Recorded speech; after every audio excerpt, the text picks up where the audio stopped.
글로벌 ETF 라운지.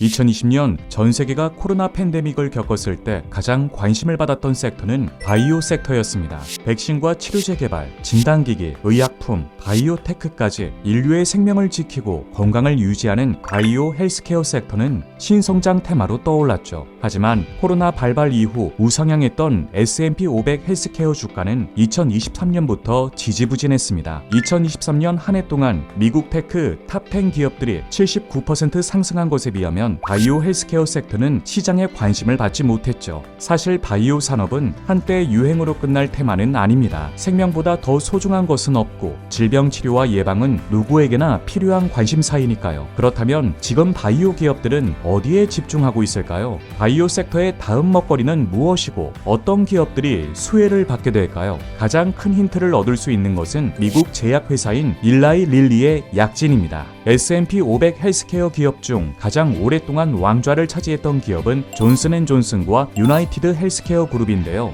당뇨, 암, 치매, 면역질환 계통의 신약을 개발해온 일라이 릴리가 2022년 1월 1일 시가총액 4위로 존재감을 드러내기 시작했죠. 그리고는 2023년 1월 1일에는 3위로 올라섰고 2024년 1월 1일 드디어 바이오 헬스케어 섹터 1위에 등극했습니다. 일라이 릴리가 이렇게 세계 1위가 될 수 있었던 이유는 바로 비만 치료제 덕분입니다. 일라이 릴리의 당뇨병, 비만 치료제 매출 성장률은 연평균 26%에 달할 것으로 추정되는데 모건 스탠리는 일라이 릴리가 제약회사 중 최초로 1조 달러를 넘어설 것이라고 전망했어요. 비만은 전 세계적으로 중요한 사회적 이슈가 되고 있습니다. 전 세계 비만 환자 수는 지난 50년간 3배 이상으로 증가했고요. 월드 오베시티 아틀라스에 따르면 2035년에는 전 세계 인구 절반이 과체중이거나 비만일 것으로 추정되고 있어요. 국가별 성인 비만 및 과체중 비율을 보면 미국이 가장 높고 호주, 영국, 유럽 순인데요. 전체 인구의 과반 이상이 과체중으로 보고되고 있습니다. 특히 미국의 경우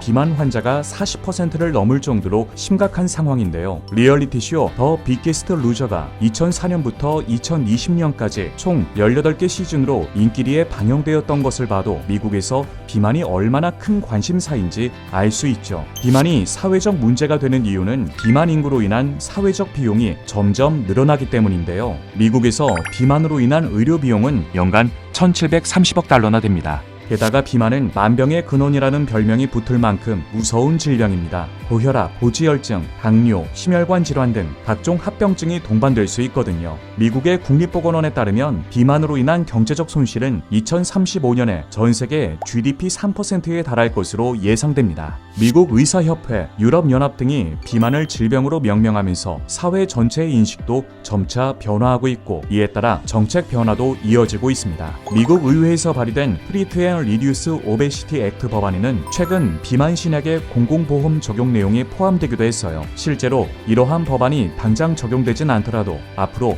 국가적 정책이 뒷받침된다면 비만 치료제 시장과 기업들은 큰 호재를 맞게 되는 셈입니다. 엔비디아의 젠슨 황이 AI is the next big thing이라고 말한 것처럼 바이오 헬스케어 섹터에서는 비만 치료제가 넥스트 빅 싱이 되지 않을까요? 바이오 헬스케어 섹터의 신성장 테마인 비만 치료제, 생생한 시장 상황과 효율적인 투자 방법이 궁금하다면 다음 글로벌 ETF 라운지를 놓치지 마세요.